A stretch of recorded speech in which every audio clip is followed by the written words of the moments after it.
닭이 사는 증시 각도기. 안녕하세요, 증시 각도기 시청자 여러분, 그리고 투자자 여러분, 도기마을 청취자 여러분, 반갑습니다. 1월 4일 수요일 아침이 밝았습니다. 자, 미국 시장 첫날이 시작되었는데요. 미국 시장의 첫날이 첫 시작은 좋았습니다. 미국 유럽장에서 굉장히 지수가 좋았고, 유럽 시장은 이틀 연속 좋은 장을 보여주어서 상당히 좋게 시작을 했습니다만, 종가 부근에서 견디질 못하고 큰 폭으로 하락하면서 시초가 대비로는, 지수 대비로는 그냥 소소한 하락이었습니다만, 내용상으로는 상당히 좋지 못하고, 다행히 장 막판에 조금 반등을 하면서 마감이 된 그런 하루였습니다. 그래서 오늘 장 한마디는 이겁니다. 나쁜 뉴스가 좋은 거야? 좋은 뉴스가 좋은 거야? 헷갈린다, 헷갈려. 네, 이 이유는 곧 말씀드리겠습니다만, 제조업지수가 상당히 나쁘게 나왔습니다. 제조업 구매관리자 지수가 상당히 나쁘게 나왔고, 여기에 환호하는 세력이 있었고요. 여기에 암울해지는 또 세력이 있었습니다. 오늘 내용들 한번 피미지닷컴을 통해서 한눈으로 한번 살펴보도록 하죠. 자, 오늘 그 전체적인 흐름에서 제일 눈에 띄는 부분은 유가가 많이 빠졌다라는 점이에요. 네, 유가가 많이 빠지면서 이렇게 많이 떨어졌습니다. 근데 유가가 왜 빠졌을까요? 잠시 언급을 드렸습니다만, PMI 제조업지수가 기준점 50에서 떨어진 지는 옛날이고, 발표가 됐는데 유럽과 미국 모두 제조업지수가 더 떨어지는 양상을 보여주었습니다. 어느 정도 떨어졌냐면, 차이신 제조업지수는 49.4에서 49로, 그리고 어제도 말씀드렸습니다만, 그 제조업 말고 서비스업 구매관리자 지수는 상당히 큰 폭으로 떨어졌잖아요. 그리고 영국 제조업 구매관리자 지수 나왔는데요. 46.5에서 45로 또 떨어지는 양상 보여주었습니다. 그리고 미국 제조업 구매관리자 지수 12월치가 47.7에서 46.2로 나오면서 모든 활동성이 떨어질 거라고 예상하며 유가가 굉장히 큰 폭의 낙폭을 기록을 했습니다. 유가가 전년도에 80.44에서 마감이 되었는데요. 77.18로 떨어졌고요. 브렌트유도 86달러대에서 82달러대로 굉장히 큰 폭의 하락을 기록했습니다. 그러면서 정유 관련주들의 하락이 눈에 띄는 흐름들을 보여주었다라는 게 핵심 첫 번째 뉴스가 되겠고요. 그리고 두 번째 뉴스는 반도체 주식들은 올라서 시작을 했는데 애플이 빠지면 이득이 되죠. 근데 충분히 납득이 가는 얘기입니다. 왜요? 애플이 뭘 많이 써요? 재료로 반도체를 많이 쓰죠. 자, 근데 애플은 왜 이렇게 많이 떨어졌을까? 3.7% 떨어졌을까? 그 아이폰 신형에 대한 수요는 여전히 살아있죠. 근데 지금 아이폰의 문제가 아니라는 겁니다. 지금 오늘의 애플 주가 하락은 지금 52주 신저가를 찍고 있고, 3조 달러 되던 것이 지금 2조 달러가 깨지는 수준까지 떨어지면서 계속해서 저점 갱신을 하고 있는데, 애플이 그러면은 아이폰의 문제는 아니다. 그럼 뭐가 문제냐? 아이폰은 괜찮아요. 다른 게 문제예요. 이거는 충분히 납득이 되는 얘기인데, 어떤 게 있죠? 아이폰 말고 아이패드 있죠? 맥북 있죠? 또 이어폰도 있고 막 그럴 거예요. 자, 아이폰 같은 것은 교체하는 시기가 되면 교체합니다. 이건 너무 필수제예요. 이제는 기호제가 아닙니다. 스마트폰은 필수제죠. 필수제는 사고 가는 거예요. 자, 그러나 맥북, 아이패드 이건 어떻게 할까요? 사실은 말이죠. 제가 2020년처럼 올해 돈을 벌었다면 맥북을 또 바꿨을 거예요. 제가 1년밖에 안 쓴 거를. 다른 거 좀 M2 걸로 M2 프로세스를 한번 써보고 싶은 걸? 근데 웬걸 지금 이거 너무 좋아. 계속 써야 되겠어. 몇 년 더 써야지. 예전처럼 한 4, 5년 이상 써야지. 이런 생각이 듭니다. 아이패드는요? 얼마나 본다고 그냥 쓰지. 펜슬 필요 없어. 이렇게 되는 거죠. 당연히 이렇게 됩니다. 그죠? 그런데 여기에 관련된 뉴스도 또 발표가 됐습니다. 그 납품업체들의 이미 에어팟과 애플워치, 맥북의 부품 생산을 줄일 것을 통보했다는 소식들이 들렸고, 실제로 그렇게 얘기가 나오고 있습니다. 자, 부품을 덜 발주를 했다면 그 부품 중에 뭐도 있죠? 네, 반도체도 있는 것이죠. 그러니까 애플의 주가 하락은 반도체하고 연동되는 것은 상당히 신빙성이 있을 수밖에 없는 상황입니다. 고점대 주가가 30% 이상 날아가면서 3조 달러에서 2조 달러가 붕괴되는 그런 양상을 보여주는 흐름들을 나타내었습니다. 자, 그러나 그럼에도 불구하고 애플은 향후에 뭐가 중요하냐면 마진율이 중요합니다. 애플의 마진율이 어떻게 될 거냐. 지금 애플이 전년도에 기록적인 영업이익률을 기록을 하거든요. 미친 영업이익률.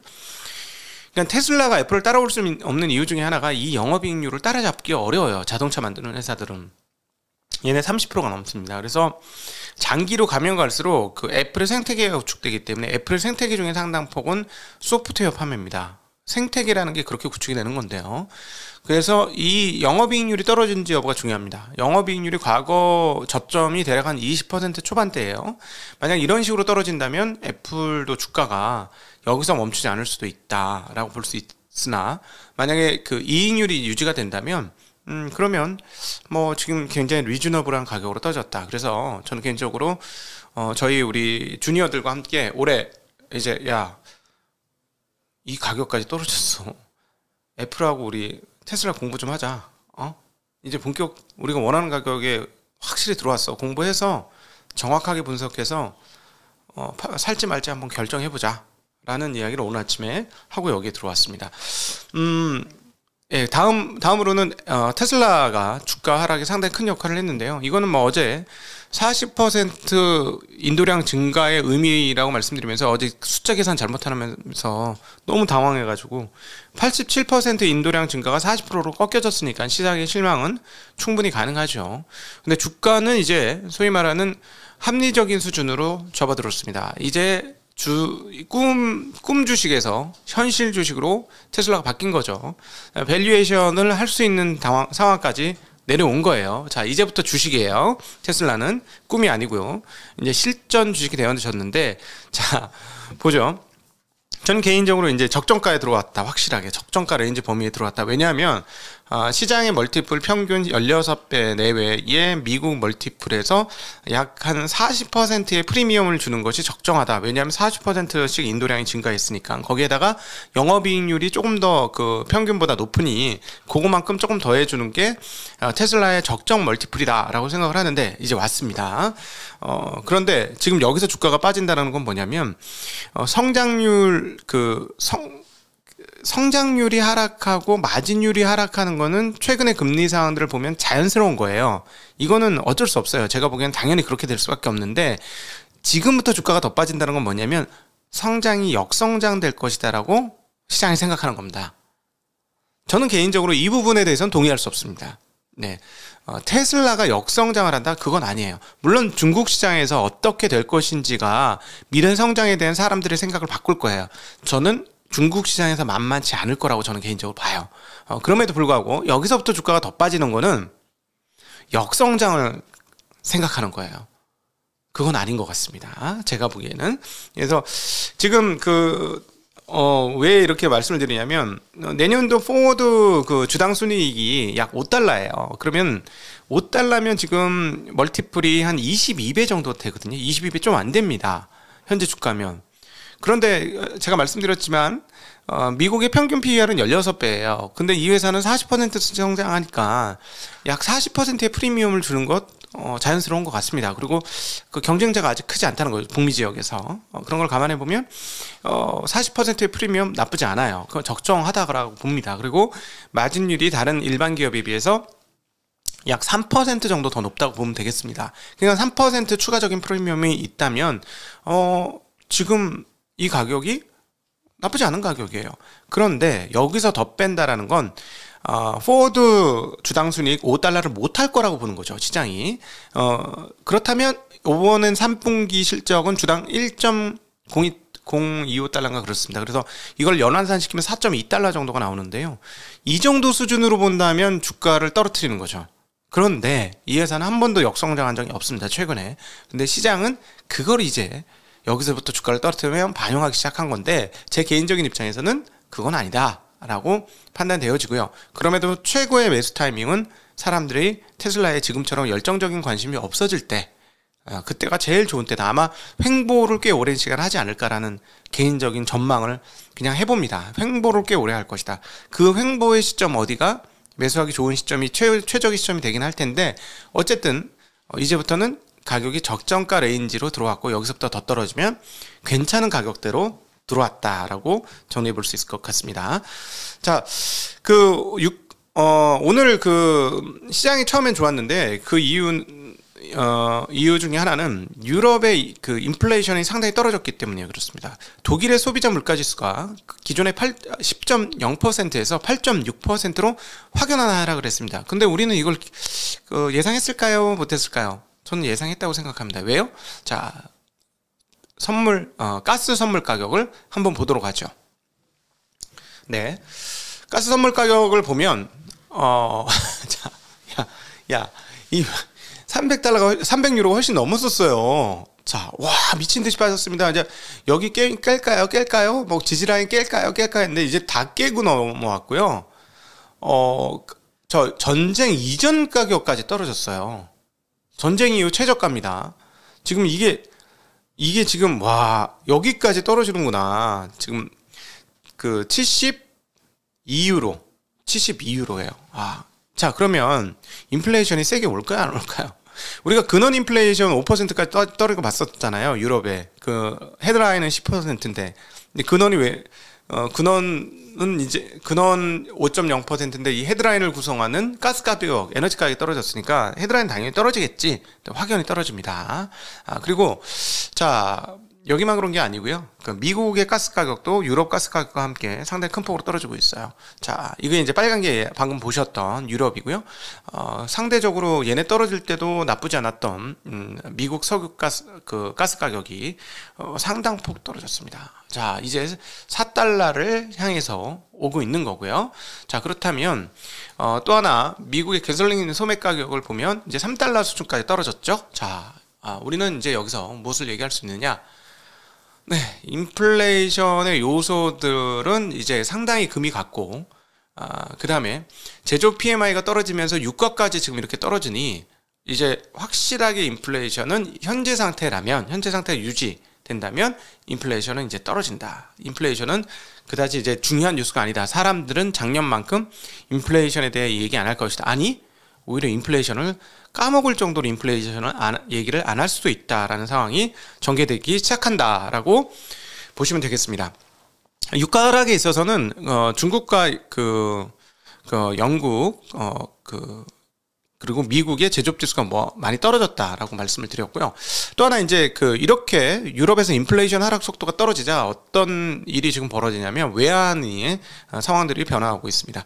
자, 유로화가 급락했어요. 이게 1% 정도의 급락입니다. 1.066에서 1.05로 1% 정도 유로화가 급락을 했고요. 당연히 달러가 올랐죠. 달러 지수가 1 이상 오르면서 약 1% 정도의 초강세를 보여주었습니다. 반면에 그러면 엔화도 약세였어야 하지요. 130.79에서 130.91로 이건 약세가 아니에요, 별로. 그러니까 유로화만 약세였던 거죠. 그리고 달러는 유로화에 의해서만 강세가 이루어졌지 엔화에 의해서 강세가 이루어진 건 아니다라고 정리해 볼 수 있습니다. 자, 지금 다른 통화들 보죠. 다른 통화들은 원화는 9원이나 올라가면서 약세. 최근에 워낙 빠르게 강세였으니까 그러기도 한데 상대적으로 엔화만이 이렇게 흐름들을 보여줬습니다. 자, 엔화가 이렇게 되자 어떻게 되느냐? 엔화 흐름이 이렇게 되자 엔화 흐름이 어디 있을까요? 네, 엔화 흐름 한번 살펴보도록 하죠. 네. 자, 엔화 흐름 살펴보죠. 엔화 흐름이 어떻게 되냐? 자, 계속 약세, 여기죠. 가치로는 역으로 계속 환율이 올라가서 가치가 약세가 되다가 굉장히 빠른 속도로 강세로 전환되고 있습니다. 그리고 10년 물의 금리 허용치를 0.25에서 0.5% 2배로 올리면서 훨씬 더 가파른 이런 흐름들을 보여줬습니다. 그러니까 어떤 재미난 현상이 발생을 하느냐? 일본 니케이에서 52주 신저가가 속출하기 시작하는 상황이 보여져요. 지금 최근에 보시면 남들 하락하는 동안에 이게 1년짜리 차트인데요. 보시면 남들 1년 내내 어땠습니까? 나스닥 지수 이런 것들을 살펴보면 계속 우하향했잖아요. 근데 얘는 잘 버텼습니다. 왜냐하면 수출 기업들이 좋았죠. 엔화 약세 국면에서. 그런데 자, 이번에 본격적으로 엔화가 강세로 접어들자 뚝뚝 떨어졌고 수출주들은 52주 신저가를 기록하는 양상 보여주고 있습니다. 자, 여기가 지지라인인데 제가 보기엔 이게 지켜질 수 있을까 하는 애매한 상황들에 봉착을 했습니다. 전 세계 증시가 올라간다면 몰라도 그렇지 않다면 수출주들이 하락을 계속 지금 지배하고 있는 상황이다라고 일본 증시에 대해서 정리해 볼 수 있을 것 같습니다.